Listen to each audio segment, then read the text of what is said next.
یہ قانون ہے.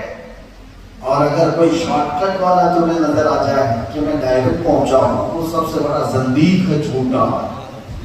اللہ کا کوئی ولی بارگاہ مصطفیٰ کے بغیر اللہ تک نہیں پہنچا. حضور کی شریعت کو چھوڑ کر، حضور کے طریقے کو چھوڑ کر کوئی بھی اللہ کا ولی نہیں بن سکتا. ایک بات یاد رکھیں، جو راستہ ہے وہ یہی راستہ ہے جو میرے مصطفیٰ کریم کے قدموں سے ہو کر گزرے. اور اقبال کی بات سنو، اقبال کے نزدیک دین کیا ہے؟ دین کس کو کہتے ہیں؟ اقبال نے کہا کہ تو مصطفیٰ برساں خیش کے دی ہماؤست. فارسی میں، فارسی زبان میں اقبال کہتے ہیں اپنے آپ کو رسول اللہ کے قدموں تک پہنچا دو، یہی دین. گر بہو نہ رسیدی تمام بول حدیث، اگر تم نے اپنے آپ کو وہاں تک نہیں پہنچایا تو پھر زندگی ابو لہب کی طرح ہے، ابو لہب کی طرح ہے. اپنے آپ کو وہاں تک پہنچا دو اور قدموں تک. اور صحابہ کرام رضوان اللہ تعالیٰ علیہ اجمعین نے یہی کیا. عزیزان گرامی مقام، آج مجھے چند نقطوں پر آپ کے سامنے عرض کرنا ہے. میں جو بات عرض کر رہا تھا، ہم تو چھوٹی موٹی بیماریوں میں جو اچک جاتے ہیں اور پریشان ہو جاتے ہیں، یہ کچھ نہیں ہے، یہ کوئی بات ہی نہیں. کل میں نے ایک حدیث پاک آپ ہی کے افریقہ کی سرزمین پر آنے کے بعد پڑھی تھی، جو صحیح حدیث ہے. اللہ کے نبی صلی اللہ علیہ وسلم کے پاس ایک صحابی آیا، انہوں نے کہا واللہ انی لا احبک یا رسول اللہ، قسم خدا کی ہے اللہ کے نبی میں آپ سے بہت محبت کرتا ہوں. حضور نے فرمایا منظر ماذا تقول، سوچ لے تو کیا بول رہا. حضور نے 3 بار کہا. جب انہوں نے 3 بار بھی کہا میں قسم خدا کی آپ سے محبت کرتا ہوں، تو میرے آقا نے فرمایا اگر تو سچ کہہ رہا ہے کہ تو مجھ سے محبت کرتا ہے فَأَعِدَّ لِلْفَقْرِ، تو پھر اپنے آپ کو مصیبتوں کے لیے تیار کر لے، اپنے آپ کو پھر پریشان ہونے کے لیے بھی تیار کر لے. حضور کی محبت کا دعویٰ کرنے کے بعد پھر یہ دنیا تمہیں آزماتی ہے، اچھی طرح سے تمہیں آزمایا جاتا ہے. اس لیے کہ اس دعویٰ کرنے کے بعد سنو، لیلا مجنون کے واقعے ویسی مشہور کیے گئے، لیکن جو عرب میں ملتے ہیں بہت سارے معاملہ. لیلا اس کے مجنون بہت سارے آ گئے. ایک بار میں بھی مجنون، میں بھی مجنون، میں بھی مجنون. حقیقی مجنون کون ہے نہیں سمجھ میں آیا. تو لیلا کی سہیلی نے کہا کہ تیرے کتنے مجنون ہیں، کون ہیں؟ باہر جس کو دیکھو کہتا ہے میں مجنون. اس نے کہا کہ ایک کام کرو، حلوہ ایک بڑے برتن میں بنایا اور کہا کہ جا کر کے باہر تقسیم کرو. لیلا نے اپنے ہاتھ سے حلوہ بنایا ہے، کوئی ہے جو مجنون لیلا کا اس کو دینا چاہتی ہے، قریب آ جاؤ. لیلا کی خادمہ تھی، سہیلی تھی، اس نے جا کر کے حلوہ باہر پکارا. وہ بھیڑ ٹوٹ پڑی حلوہ لینے کے لیے. ہر کوئی کہہ رہے میں ہی مجنون، میں مجنون.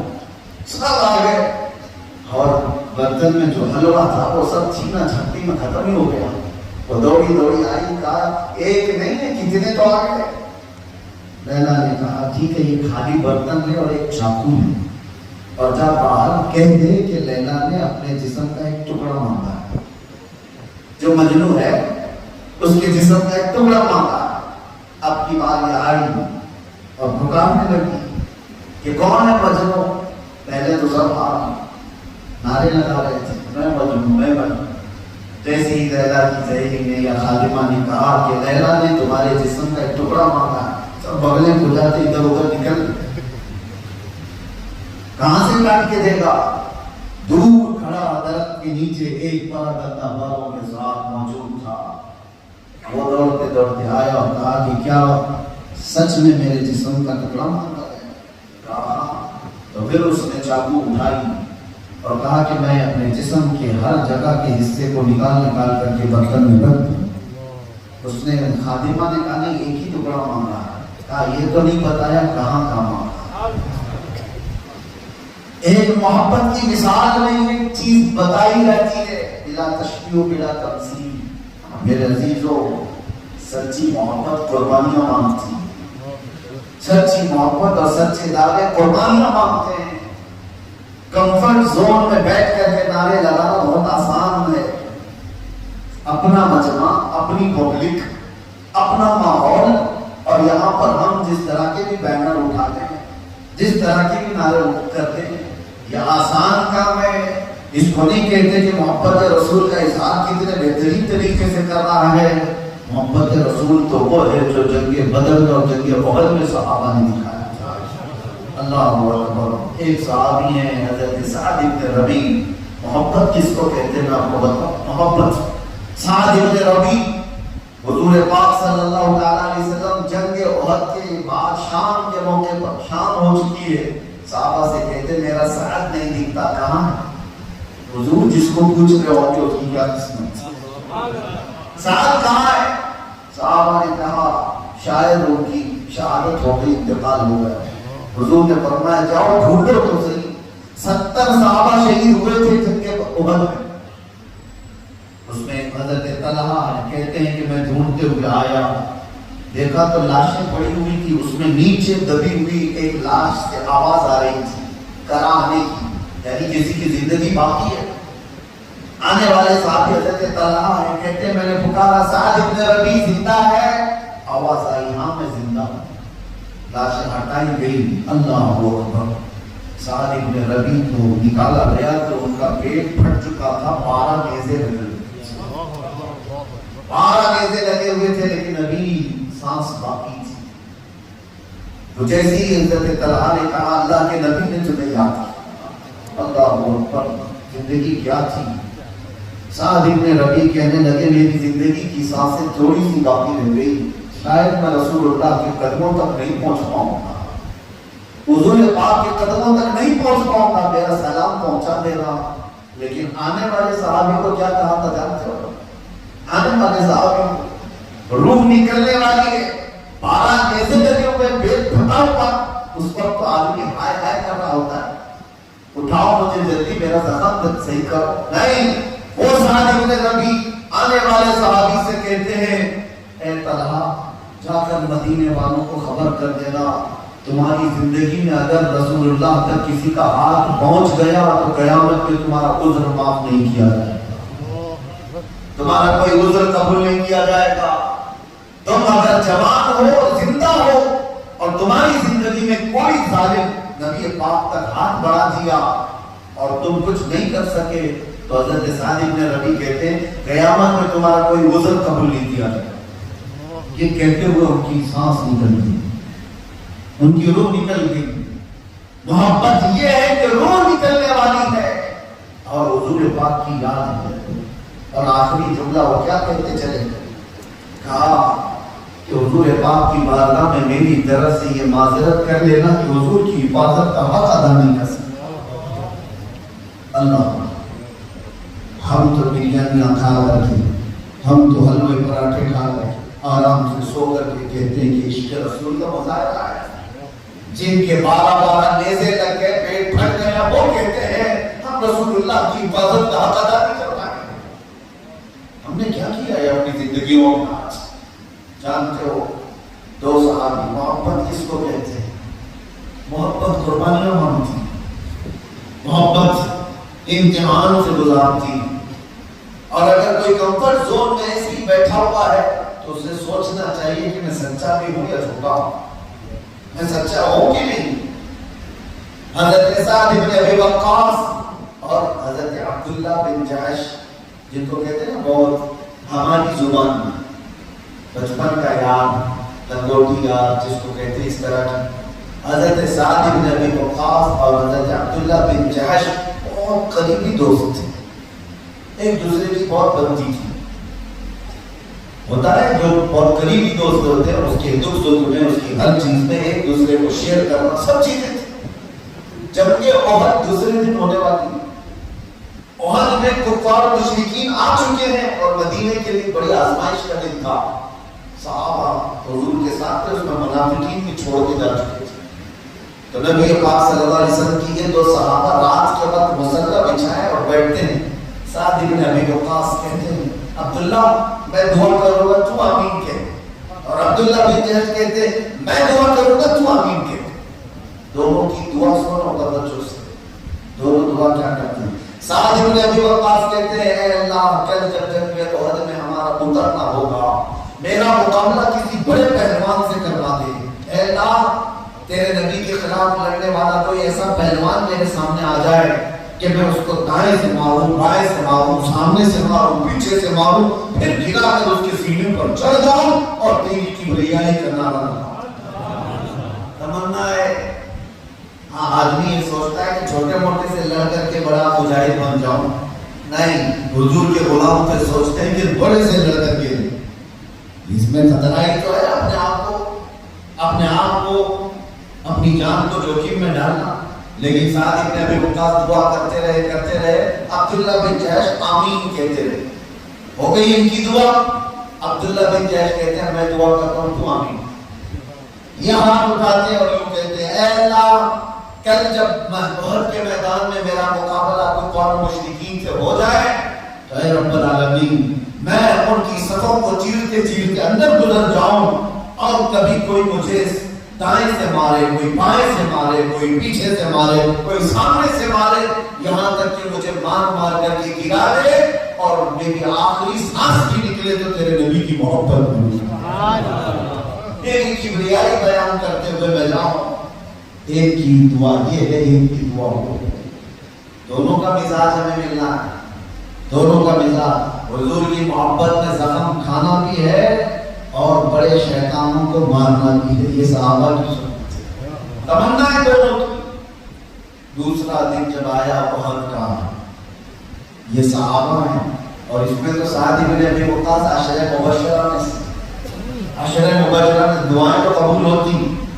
دوسرے دن احد کی جنگ جب ختم ہوئی، صحابہ بیان کرتے ہیں حضرت سعد ابن ابی وقاص نے جو دعا کیا تھا سیم ویسی دعا، ان کے مقابل میں بہت بڑا پہلوان آیا کفار و مشرکین کی طرف سے جو 100 لوگوں سے اکیلا لڑتا تھا، وہ سعد ابن ابی وقاص کے سامنے آیا۔ اور یہ سعد ابن ابی وقاص کون ہیں جانتے ہو؟ یہ وہ صحابی ہیں جن کو رسول اللہ نے یوں کہا تھا کہ ابھی انت و امی یا سعد ارمی یا سعد، اے سعد تیر چلا تجھ پر میرے ماں باپ قربان۔ یہ صحابی جس کو رسول اللہ نے فرمایا اے سعد تجھ پر میرے ماں باپ قربان، تیر چلا، وہ جب مقابلے میں آئے بہت بڑا پہلوان تھا اور ہوا یہ کہ سعد ابن ابی وقاص کبھی اس کو دائیں سے مارتے تھے، کبھی بائیں سے مارتے، کبھی سامنے سے، کبھی پیچھے سے۔ دیکھنے والوں نے روایت بیان کیا تھکا دیا سامنے کے پہلوان کو اور گرا دیا۔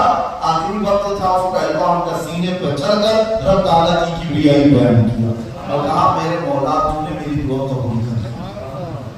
ان کی دعا تو قبول ہوئی، جنگ احد ختم ہو گئی، شام کا وقت تھا۔ سعد ابن ابی وقاص اپنے بھائی اپنے سگے دوست کو ڈھونڈنے لگ گئے، عبداللہ بن جحش کہاں ہے؟ عبداللہ بن جحش کہاں ہے؟ صحابہ کہتے ہیں ان کی شہادت ایک گہرا یار جس کا دنیا سے جا چکا، جس کا بہت قریبی دوست انتقال کر گیا، اس کی کیا کیفیت ہوتی؟ سعد ابن ابی وقاص ادھر ادھر ڈھونڈ رہے تھے ایسے جیسے کوئی ماں اپنے بچے کو ڈھونڈتی ہو، لاشوں میں ہٹا ہٹا کر۔ اس کے بعد قریب پہنچے تو ایک لاش دکھائی گئی جس کے 80 ٹکڑے کر دیے، وہ عبداللہ بن جحش کی لاش تھی۔ سعد بن ابی وقاص کہتے ہیں صحابہ سے کہ عبداللہ بن جحش کے ساتھ کیا ہوا مجھے بتاؤ۔ جنہوں نے دیکھا تھا وہ کہتے ہیں عبداللہ بن جحش دیوانہ وہاں نکل پڑے تھے، جب جنگ بھاری ہو گئی تھی، کفار و مشرکین غالب آ گئے تھے، اس وقت عبداللہ بن جحش کا جوش دیکھنے کے قابل تھا، یہ گھستے چلے گئے نرمے میں، نہ ادھر دیکھا نہ ادھر دیکھا، اور ایسے نرمے کے اندر یہ گھر گئے کہ ظالموں نے کبھی ان کو دائیں سے مارنا شروع کیا، کبھی بائیں سے مارنا اور کبھی سامنے سے کبھی پیچھے سے، یہاں تک کہ مار مار کر کے ان کو گرا دیا۔ آخری وقت میں عبداللہ بن جحش کی زبان پر اللہ کی کبریائی کے نعرے تھے۔ یہ جب جو جسم تھا کٹا ہوا تھا، اب سنو جو بات میں عرض کرنا چاہتا ہوں۔ سعد بن ابی وقاص لاش کے پاس آتے ہیں اور کہتے ہیں اے عبداللہ کل رات میں نے بھی دعا کی تھی اور تو نے بھی دعا کی تھی، اللہ نے میری دعا بھی قبول کر لی، تیری دعا بھی قبول کر لی، لیکن قسم رب ذوالجلال کی